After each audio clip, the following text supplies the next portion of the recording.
Delighted to say I've got Calvin Robinson, of course, the campaigner at Defund the BBC and Don't Divide Us Now, and a senior fellow at Policy Exchange. Calvin, back on the channel today. How are you, sir? Michael, it's always a pleasure to join you. How have you been? Not too bad. Not too bad, Calvin. Hanging in there, hoping things return to a normality soon, of course. And I just wanted to... Old normal, though, Michael, not new normal. I just wanted to speak to you today about your article for the Telegraph, another superb article. I'll put up a picture there for those who haven't seen it. Our speech isn't free when speakers like me are still being no platform. The power of the woke mob to prevent ideas still being debated still looms large over our national discourse. Calvin, cancel culture doesn't exist, does it? Well, that's exactly the problem, isn't it? People on the left will keep telling us it doesn't exist until they come for them. And we saw that, I think it was last week, because people on the right were being purged from Twitter weeks ago when Donald Trump got booted off. And last week they started purging people on the left as well. And they were all of a sudden like, oh, wait a minute, this is a problem.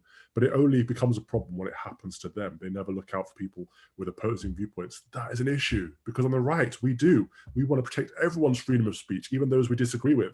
But on the left, it seems they only want to protect freedom of speech that they approve of. And that is where we come into problems. Now, this is a pretty alarming account that you give here of you personally falling victim to cancel culture. Just for those who aren't aware, can you please just give the background to this? Sure. So I used to be a school teacher and an assistant principal until last year. I used to go around the country giving talks at education events, mostly on either British values or on addressing political bias in education. Now, someone saw me deliver my talk on addressing political bias in education at an event and invited me to speak at an event last year, which got cancelled or postponed because of COVID. And they said, okay, we'll do it online this year. And they invited us all to come and speak. But I had an email last week saying, actually, really apologetically, we're going to have to uninvite you because a speaker has dropped out and we are afraid of the political conversations that will arise from you speaking. And I couldn't get my head over the irony, because I'm there to speak about political bias in education, and all of these left-leaning educationists are afraid of having me speak there. It's like, come on, seriously? I'm not that extreme. I've got centre-right views that we should all be able to debate and challenge. And if you think I'm wrong, debate me. Don't just shut me down. It's bonkers. But the whole point of my speech is to say, look, about 80% of teachers and 90% of academics are left-leaning. In the last election, most of them voted for left-leaning parties, including Labour, and a very, very small minority of teachers and academics that vote Conservative. So there's a groupthink problem there, which wouldn't necessarily be an issue, but with that groupthink mentality, they have no diversity of thought and opinion. Therefore, they are expressing their views and thinking that they are naturally right because in their bubble, everyone agrees with them. I mean, this is a terrifying culture that we now have, whereby very sensible people like you, who I would say, represent a significant proportion of public opinion, are simply not allowed to speak at events like this. Surely, Calvin, even if a teacher supports sort of left-wing values, votes for Labour or whatever, surely they must be able to see the dangerous road this leads us to. But that's the problem. They don't. And that's why I deliver this talk, to try and open their eyes. It is kind of an unconscious bias training, if you like. And it's really funny because they love unconscious bias training when it's telling all white people that they're racist. But the moment the unconscious bias training is telling people that actually you're all very left-wing and you need to expose yourselves to other thoughts and opinions, that wait a minute, no, I can't accept that. So it's a hypocrisy again. It's always double standards with the left.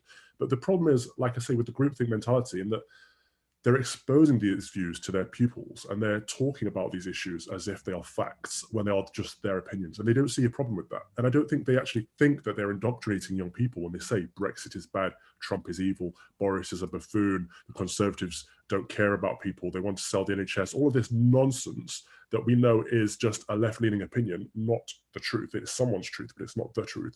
And they're peddling that as if it's factual data to young people, and they're putting it in their minds without even considering the implications of that. And that is indoctrination. But all I'm trying to do is open their eyes to that and say, actually, you know what, you might think that Trump is a buffoon, or that Trump is a bad guy, but other people don't. In fact, about 80 million people don't. And that's just in America. And you might think that Boris Johnson doesn't care about the NHS and wants to sell it. The evidence would suggest otherwise, but this is a debate that needs to be had, and you can present your opinions if you want as a opinion among many, but don't present it as the truth, because young people are susceptible to fake news, and it's not fair, it's not right, and it is very, very wrong. Now, Calvin, you've been quite gentlemanly in that you've not actually named these people or this event or anything like that, but what do you think people like this are scared of? They're fearing the woke mob. They're fearing the leftist teachers. And don't get me wrong, teachers are some of the hardest working individuals I've ever met in my life. They are so invested in their vocation, but they can be vicious on social media. They are very left leaning, and they are in that bubble, and they think they're right. So everyone else is fair game. And if you criticize the teaching industry, or you criticize teachers' way of thinking, then they can come for you. And the organizers of the event were afraid of the backlash around having a political conversation. And, as I said, someone dropped out, a speaker dropped out, not wanting to share a platform with me, as if I'm an extremist for sharing views with the majority of this country. But you're right, I won't expose the organizers or the event, because I don't believe in sinking to the level of the extreme left, of the hard left. I don't believe in cancel culture. I think we should expose our opinions and have them challenged and criticized and debate amongst ourselves. But I don't think we should force people to lose their jobs. I don't think we should shut people down for doing wrong. And that's what I would be doing if I exposed who they were. So that's why we on the right have a dilemma, because we want to fight this fight, but we constantly turn the other cheek. So we are at a natural disadvantage, whereas they're not, because they are more vicious and they don't give a crap. It seems to me, Calvin, this is quite a fundamental issue. If we're at a stage now in terms of debate and education in this country where someone that some people may not like is cancelled because the teachers, people in education fear a backlash, then what does that say about the state of education in this country? Do you think it's fundamentally changed now? Do you think we actually don't have free speech now on a wider point in terms of education in this country? Well, as I mentioned in the article, larger voices than mine have been shut down. Amber Rudd was denied talking at Oxford University. The best university in the world is shutting down different thoughts and opinions, which is about as concerning as it can get. But we're not at a loss. Like we can come back from this. The government have proposed a free speech czar, or a free speech champion. I think that's a fantastic idea, having someone to champion and promote free speech. And having similar roles in universities, on campus would be great. Having someone whose responsibility it is to make sure that the university is not just not undermining free speech, but is actively promoting free speech in everything that they do. And that has to go all the way down to the student union level, and making sure that, if there is an opinion being voiced, let's hear the other opposing viewpoint too. That's not harmful. That is beneficial for everybody. Now, you mentioned the idea of a free speech champion. I like to be optimistic here on the channel, and clearly the government they see that there's a problem and they are looking to tackle it. What specific measures do you think that the government need to take to stop this ridiculous situation we have?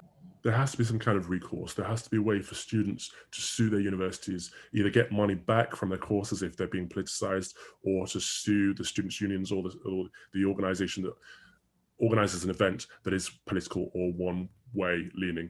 We have to have a way for students to hold their universities to account if any of this nonsense is going on. But also the free speech champion has to implement further champions. Like I say, in every university should have someone responsible for promoting, not just ensuring that free speech is not undermined. That would go a long, long way, I think. And finally, Calvin, in terms of this free speech champion, it seems to me you'd be the obvious choice, wouldn't you? I thank you very much for that endorsement. That would be fantastic. But let's see what happens there. Absolutely. Calvin, great to talk to you, mate. We'll have you back on the channel very soon. Calvin Robinson, thanks for joining me today. Absolute pleasure. Cheers. Cheers.